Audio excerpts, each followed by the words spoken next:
Hey guys and gals, it's Mike White with 143 Vinyl. So it's another episode of Can We Recreate That Artwork? And I've got a file here. It's a cute design. I think it was made in Canva because it's saved as Canva 2 fast. And so, the problem with this is that we're trying to print it about 6 inches wide. And it originally came in with a bunch of white space around it, and I've cropped it down so we can see the actual size of the artwork. And it's only 776 pixels. So if we change this to 300 pixels per inch, and look at it in inches, it's 4.5 inches wide, but it's not. Like, I don't know how well this comes through on the monitor, on the video, excuse me, but it's like, it's fuzzy. Everything's fuzzy. And if I put a background behind it, which is always a good practice, we're just here in Photoshop, and I'll just put a black background behind it, you can see that it's going to have these white edges everywhere around the different parts of the artwork. So it's going to print those edges. And if the customer puts it on a white shirt, it might be fine. But if you put it on a black shirt, and I don't know what they're going to put it on, they've just ordered the transfer, we're going to have a problem. And so that's why I'm going to embark on another episode of Let's Make That Logo. All right, here we go. So I've just reverted the file back to the way I got it from the customer. And you can see there's just so much white space. So the first things first, you want to get rid of that. So we're just going to do image, nope, not size. We're going to do image trim transparent pixels. Okay, so now we've got our working space. And I probably want to put just a little bit of space around it. So I've got this checked on with relative. I'm just here in Photoshop again. And I'm just going to let's put 100. So we have a little space to breathe around the design. And I'm probably going to trim that back off before I re-upload it. Okay, and so, determining how to tackle something like this, you've got all these different tools at your disposal. And I think we're going to use Inkscape. I've tried to pull this into gigapixel and upscale it. And, sometimes it likes artwork and can do a beautiful job. And this time it doesn't like this design and it's just not doing a good job. So that would be the fastest and easiest way to fix this. But that's why I chose this project, is because it's not going fast or easy. Even though it is too fast and too curious, we're going to go ahead and just figure out how to take care of these different pieces. So I could just export this whole thing and then try to pull it into Inkscape and have Inkscape trace it. But I find it's better to cut pieces out. So I'm just going to try to trace pieces of this design at a time. So I'm just using my lasso tool. I selected around the fast, and now I'm holding the shift key while I use the lasso tool again, so that I can add to my selection. And I'm just being careful right through there. And so I've got this piece selected. So, the best thing to do is to duplicate your layer and just turn it off. And while I'm at it, I'm just going to convert it to a smart object, which saves the pixels in the size that I have them. So I know that's an original. It's going to stay exactly the same. The pixels are stored in that smart object inside this Photoshop document. So I can't mess anything up. I can't ever screw it up. And I'll just turn that layer off, and then I'm going to cut, and then I'm going to paste. So I hit Control X on my keyboard, and now I'm going to hit Control Shift V. So what that is that's just pasting in place. So it's paste special, paste in place.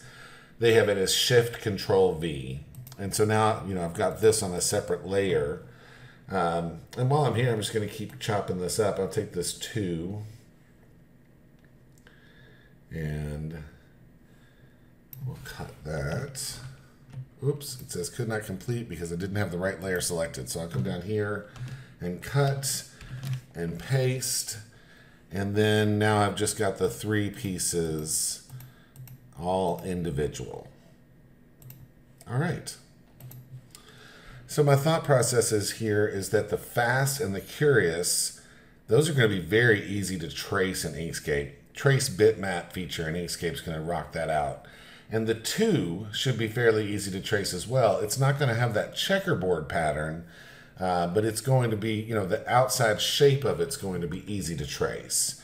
So I think that now that I'm looking at this, I'm going to just combine this back. I'm going to do blending options here, and we're going to do a color overlay. And that color overlay is, I wanted it to go over that too and be complete. So this is the kind of stuff you run into. I mean, that's not, you know, there's something going on there. And that's all stuff that would cause the print to not work out as well, you know. I mean, all these little gaps and edges in it. So, yeah, so that's actually not great. So we'll take that back off. What I was thinking is that would cover up the two and make it just a solid black so that I could trace it, but I don't think that's going to work. So we will keep it separate. All right, so let's just export some of this. We're going to go ahead and export just this fast and curious, and we're exporting it so that we can pull it into Inkscape. And so I'm just going to call this Canva, just staying with the original, and then fast text. All right, and we'll go over to Inkscape. All right, so now we're in Inkscape, and I'm just going to pull in those letters, and embed is fine. I'm going to get rid of it later, and then we'll just literally trace the bitmap. So we'll just do the path, trace bitmap, update it, and hit OK. And that should be a good trace. So I'm using plus on the keyboard to zoom in. And I'm just going to pull this layer, and usually the layer that's on top is the one that's actually just been traced. That's the layer that you've just created, and this is your original bitmap. And I don't know how well it'll show up on the video, but it will if we zoom in. You can see this one on the left is fairly perfect, and this one on the right has got these little jagged edges. So, you know, you can be as picky as you'd like. You know, you could sit here and actually hand trace this. You could get upset about the fact that there's a little tiny curve here at the bottom of this. You know, you see these little tiny imperfections. But overall, I'm just trying to do a better job or give the customer a better result than they were going to get otherwise. So in this case, I'm just going to actually leave it. I like to click in here and just look at my paths. And you know, if you see a whole bunch of vertices, I think that's the right word for those, then, you know, it's usually a problem. Like, it's just not done a clean trace. It looks like it's actually traced really clean this time. So these words have worked out just great. And I think that I'm done with the bitmap. So I'll just go ahead and delete that. And then I'll just keep this object in here in Inkscape for now. All right. So let's do the next piece. So there's definitely lots of different ways you could do this, but I'm going to just go ahead and save this off. And I'm going to choose pixels. I like pixels. And I am going to resize page to drawing or selection. So I just went and opened my document properties, and now I have just kind of cropped around this SVG. So because it's an SVG, you know, now it's scalable. It's vector. That's what SVG is. So, you know, that's going to be infinite. I don't have to worry about the size I'm exporting it. I can just export it, you know, and then I can come back in here, and again, I don't even have to worry about sizing or anything because I'm bringing an SVG in, and it's going to turn itself into a smart object when I drop it in. So when I hit enter on this, you'll see there's a little smart object icon, and it doesn't matter how big or small I keep this document, as long as I've got that going on, then it's going to stay, you know, kind of perfection in terms of pixels. So I'm holding shift while I drag, and what that's doing is it's preserving the aspect ratio. So it's making it not you know, taller, or it's the width and height are staying the same of the artwork that I'm working with. And I'm just going to zoom in a little bit here and just try to get this, you know, pretty close. We're not going to be super picky. And now we've got our SVG version. And just to prove to you, I guess, you know, show off the beauty of smart objects and SVG drawings, You know, if we go up here and we adjust our image size, you know, let's go ahead and make this thing, you know, let's change it to 300 pixels per inch. And let's also change it to 12 inches. So 12 inches wide, 7 inches high. Now we've got something that we could print really big if we wanted to. And so, you know, this is the SVG layer that's the only thing that's turned on here. And if you look up at the top left corner, you'll see, you know, it tells you I'm at 50%. I'm at 100%. So I'm literally zoomed in and seeing this 100%. And you can't infinitely zoom on it because Photoshop is saving those pixels at the size of the document. It's an SVG, so it's vector, so it'll make it whatever size the document is.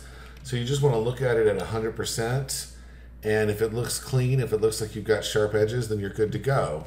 And just as a comparison, that's what you got. And that's with Photoshop upscaling the image, you know, increasing the size, but not, you know, there's no more data or information there. So you're literally, you know, hopefully you all can see that at 100%, it's very fuzzy. And then there's the vector artwork that we just recreated. Just traced it in Inkscape. All right, so that one piece is done, and that's an improvement. You know, I want to, if I can't do any more, or it gets too complicated, then at least I've done that much, and those two pieces of text will stand out and be strong and look good when they're printed. So we're just going to start a new document where we're going to work on the two, and I can close this other one. And then we're going to bring in another copy of the image. So we're just going to embed that. And there's our two that we need to take. And we're just going to try drawing around this. And when you're drawing around a shape, you know, you need to kind of figure out what your approach is, you know, and what's important about the shape to keep consistent. And I think that if we just put some guidelines, I don't even know if we need guidelines. It looks like it's going to be just fine. You know, but you can drag these guides out and you can just kind of hold those to like your straight edges, and then things would snap to them. So, you know, if you really want to make sure like this, well, and see that's not straight there on that bottom of that too, so I won't do that. But at least I got a nice straight edge over here and over there. And then, you know, my tools will snap to that guide as long as you have snapping turned on. I've got it turned on up here in the right-hand corner, enable snapping. So I've just got the Bezier curve tool, and I'm going to start drawing.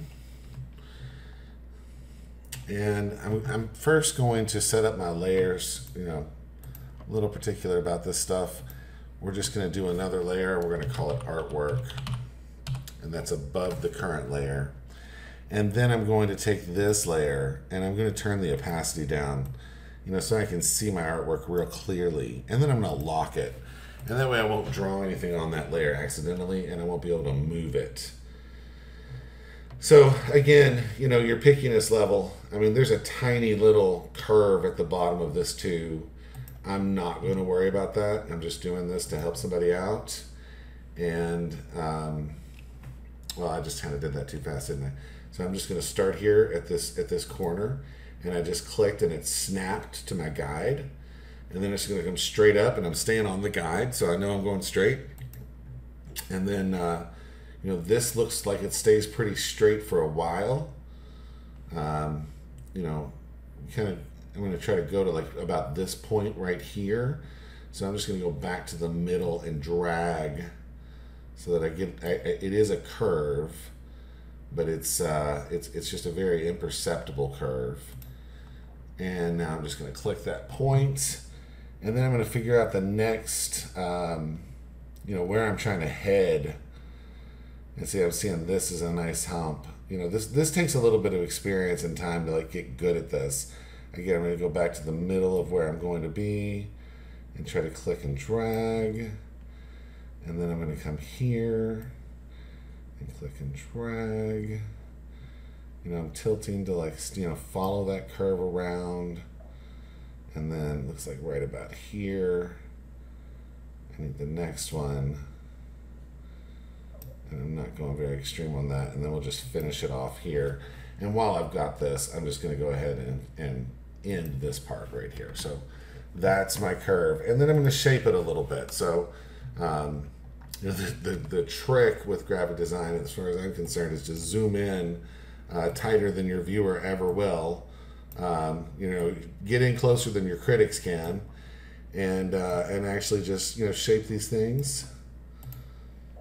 You know, that's a hard point, and I'm going to make it auto smooth and see if that doesn't make that line a little prettier.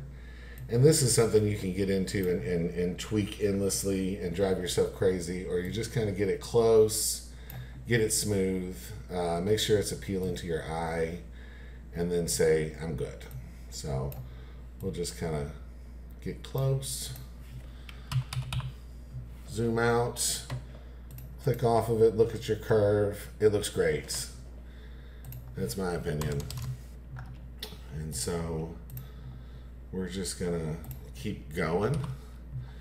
This is real easy, and I'm just being precise with it and taking so much time because it, you know, it does stand out. It's the biggest object on the page. It's gonna, if it's wonky, they're gonna see that.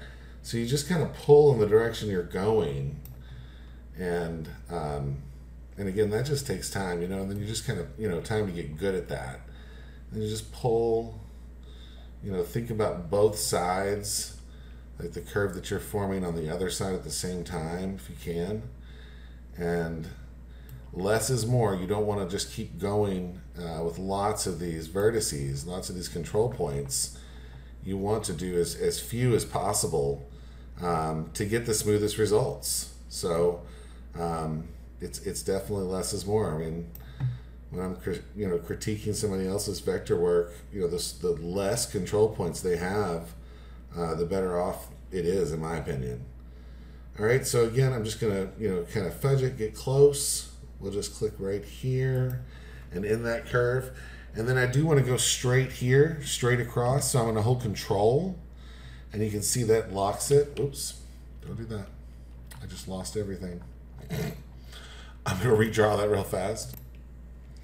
So what I was saying is that locks it on these axes, and you know, I can just, what are those, 15-degree increments? I'm not sure, but you know, I can just go straight across and just end it right here, and know that that's straight. And then I'm just going to come down here, and it's snapping to my guide, so I know that's straight with my original point, and now I've got my shape. So there it is. Okay, so I'm going to turn this layer off, and then we're going to work on the fill and stroke here. So we'll just go to Object, Fill and Stroke, and we don't want any stroke paint, but we do want fill, and we just want that to be black. So that's 6 zeros and then FF, that's the alpha channel that you see here. So that's the, you know, how transparent it is. And that's it. So we're just going to go to File, Document Properties. Again, I like pixels. I don't know if this has any effect at all. It just makes me happy. And then I'm going to save it. So we'll just save as. And we're going to call it Too Fast. All right. And then we'll pop back over to Photoshop. And where's that 2? There she is. Drop that on here. I'm just going to hit enter to confirm. I'll turn my 2 back on, and then we will position this. So I'm just using the move tool, and now I hit Control T. I'm holding Shift. You're going to hold Alt, and it'll kind of scale in a different way. And then we'll just kind of line her up. Hold Shift. Don't let it distort the perspective. And just get it pretty close. I'm hitting the arrow keys to bump it around.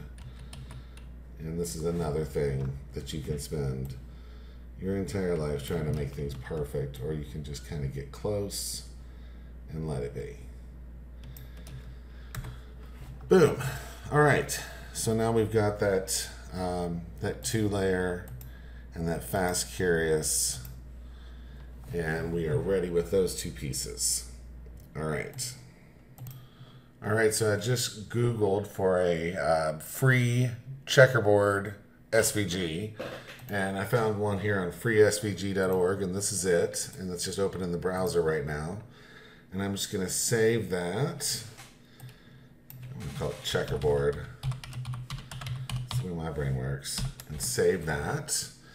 And then we'll just go and we will open that up in Inkscape. Hopefully this works. Yeah, and there's a lot of weird stuff going on there. I'm not sure what all that is. So, you know, just to make sure that it's a clean document, a clean file, I'm just going to do File New. I just hit Control-C and copied it. And I'm just pasting it on here. And I'm scaling it down. I'm holding Control while I'm doing that. And close this one. And just holding Control to preserve the aspect ratio. Same thing, you know, just worried about keeping the dimensions. And the funny thing is we're probably going to go distort these because we want to imitate the original artwork as best we can. And just to understand the type of document or object that we've got here, I'm just going to switch into, you know, node editing. You just do that by, you know, grabbing this tool and then, you know, with it selected or clicking on it after that. And you can see it's got nodes. Everything looks fine. You know, it looks perfect. So I think it's good to go. The color is not right, so we could fix that right here. Let's look at our fill and stroke. And, you know, pull in our original for reference. All right. And we'll just click here. And we're going to do fill and stroke. And let's select this color here. I think it's pure black. It is. Okay, great. All right. And same deal. We're going to clean it up.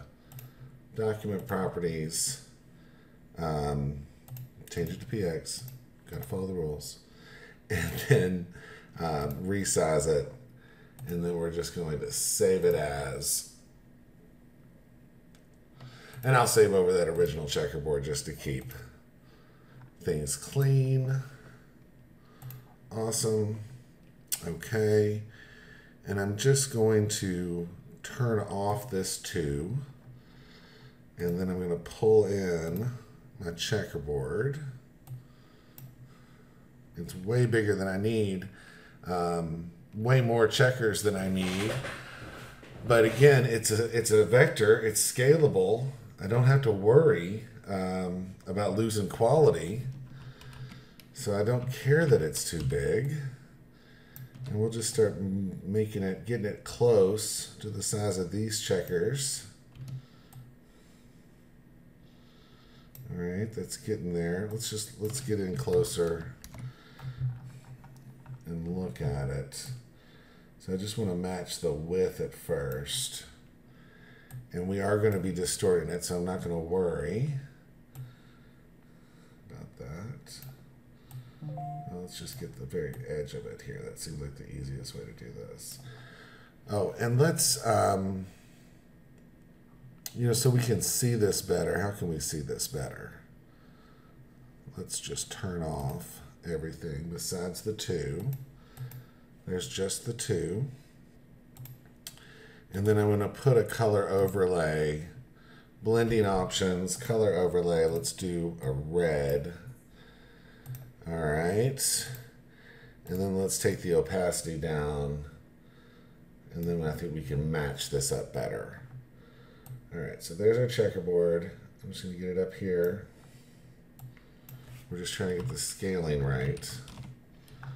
I hit Control-T to adjust it. And so that's got the width pretty good.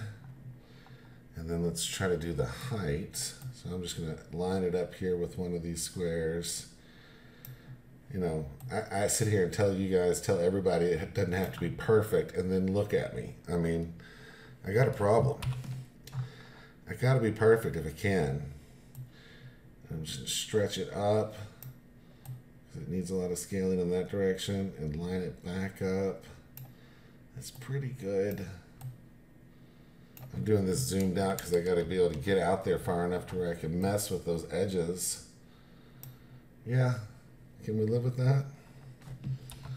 It needs to be a little wider.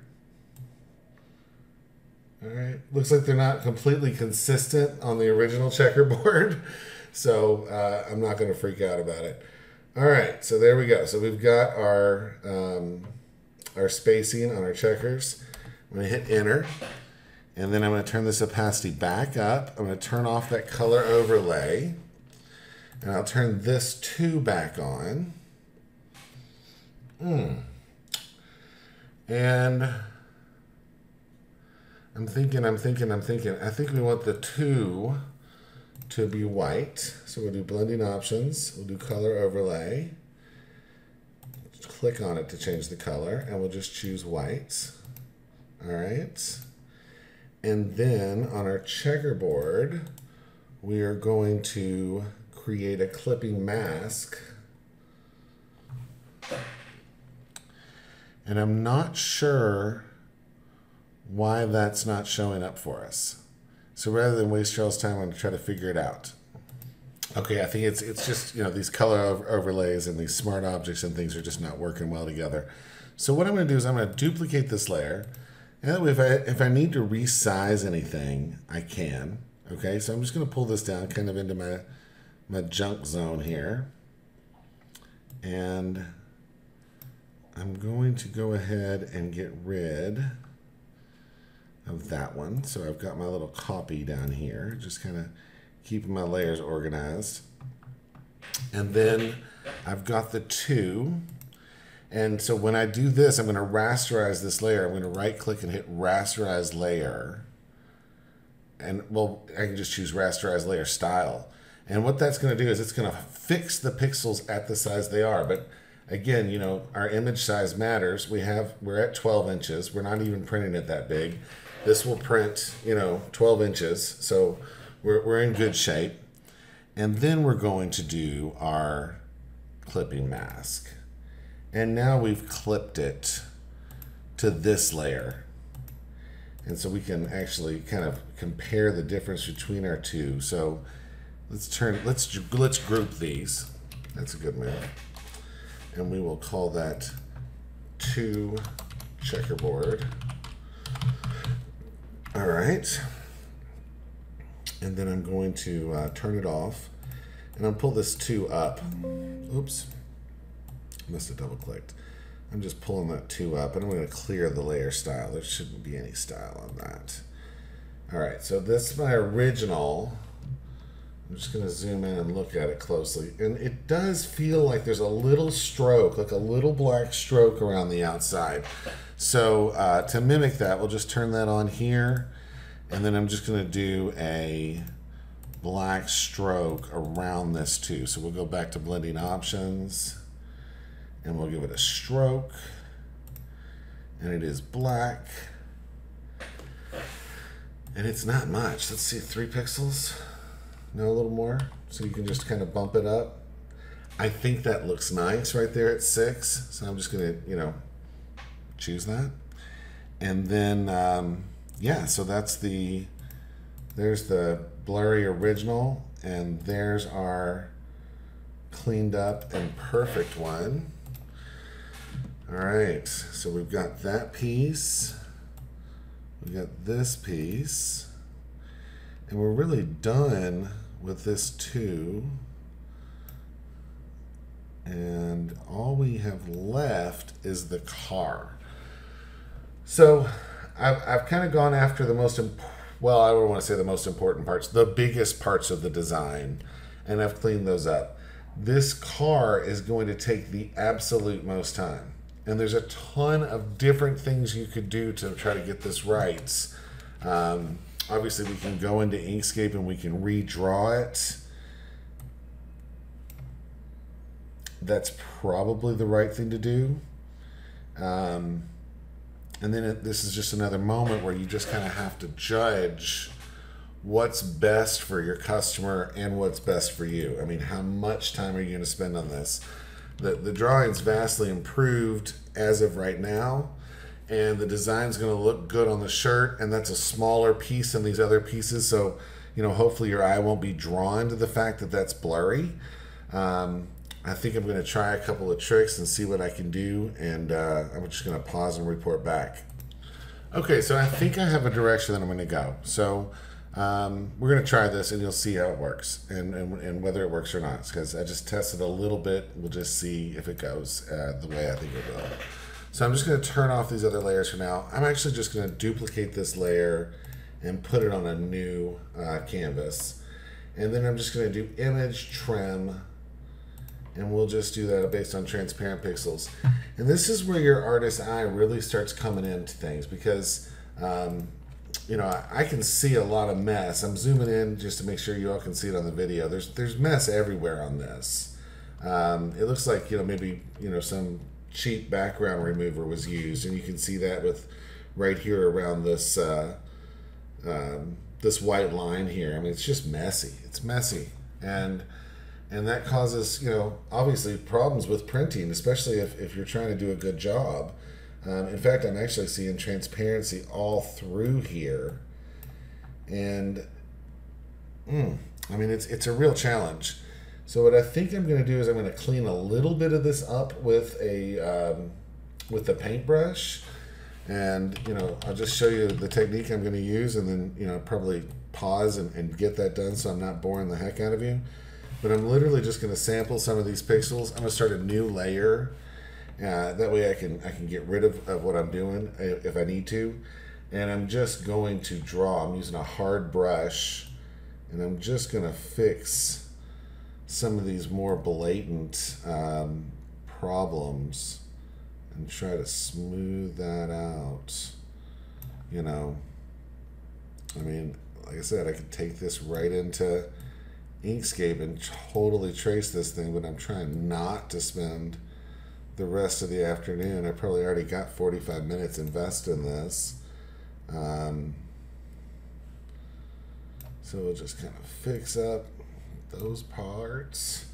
And then I'm using the it's little keys right above the inner above the inner key. I'm using the little keys to shrink my brush size.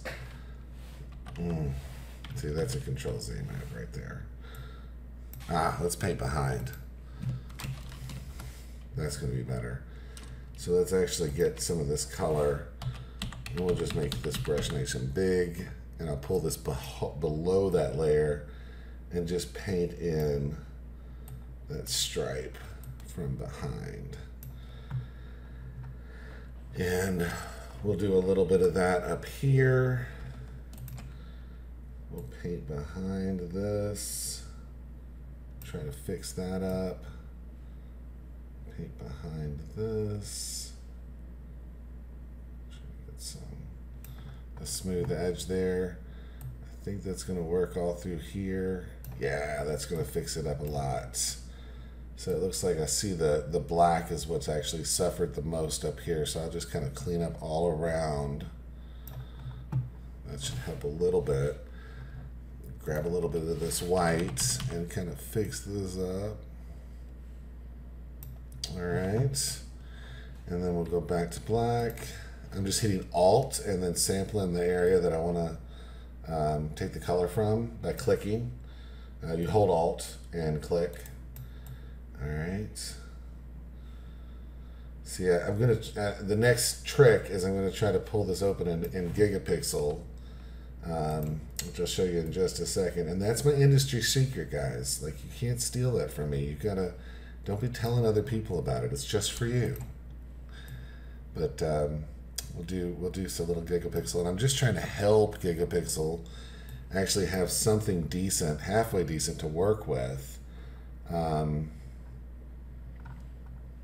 it's just kind of trash. But it's a cute design. I'm not criticizing the design. I'm just saying it's kind of the file is just trash. All right, so that's got something for us. Now, this is where what I was about to say when I started saying you got to use your artist's eye. You know, I can see all kind of problems with this, and I don't want to feed problems into Gigapixel. So reducing the size, and by problems I mean like JPEG artifacts, fuzziness, blurriness. So I've actually found that by reducing the size, I get better results sometimes when I upscale, which doesn't make any sense. But if you've got something that's already been blown up, it's already been scaled past the size that it was ever supposed to be. Sometimes putting it back to a size that's more reasonable or closer to what, the size that it was stolen from or copied from, that's a good move. So I just did it to 900 pixels. I'm going to zoom to 100%. I just don't see this working out, but we're going to keep trying. And it still looks fuzzy. It still looks like it's not the right size, so we're just going to go a little smaller. Let's try 600. And it is sharpening up for me. I think we've got a better result there. A little closer to an original size that it was. So we'll just export that as a PNG and we'll call it car. Yes. Oh, I just got busted. I've tried this already. All right, and so I'm going to close out a Gigapixel. Let's see. Hang on. So this is a program from Topaz Labs. I just found out about it 6 months ago, and it's gorgeous. It costs $99, and you can bring images that are not the right size into this, and it will upscale them, and it will actually think about what it's doing. And sometimes the results are better than others. So sorry to leave that in front of there. This is a perfect example of an image that just doesn't upscale well, and it's because Gigapixel's trying to read all these little pieces of the image, and it's thinking too hard about it, honestly. Every time you move it, it has to update again. Yeah.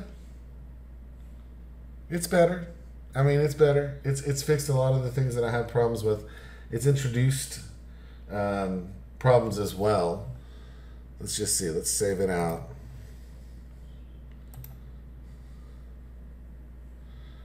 And we'll just decide.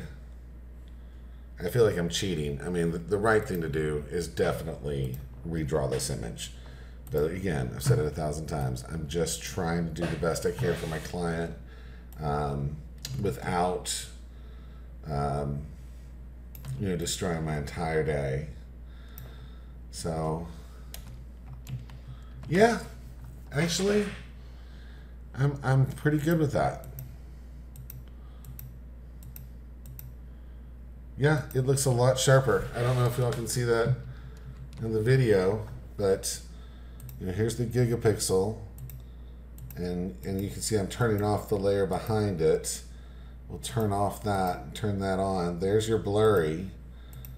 There's your better, crisper lines. So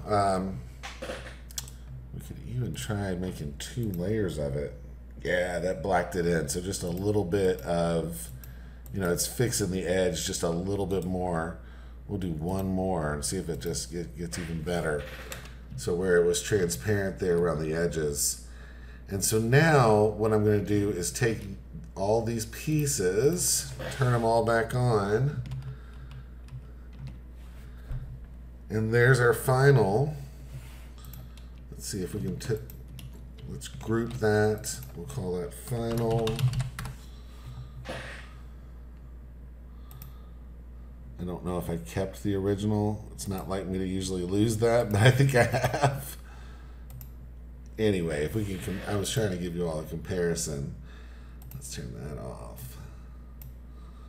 So turn that off. So this is our original, and this is our final, and it's very close. We saw a little bit of movement there, but it's close enough for me, and hopefully close enough for my clients. So there's ours, There's what we got. And I'm laughing, I'm smiling, because, it's not a lot of improvement. And you can't really tell until you go to print stuff like this and you see those fuzzy edges, and they're just going to think that your printer is not looking good and not working well. But it is a massive improvement, and this is going to look a lot better. So, hey, thanks for watching. I hope these are valuable to somebody out there. I'm just hoping to spread my knowledge. There's not many people that do what I do or know what I know, and I'm just trying to share that and make sure that everybody has a better experience working with graphic images. And make sure to buy your DTF transfers from 143vinyl.com.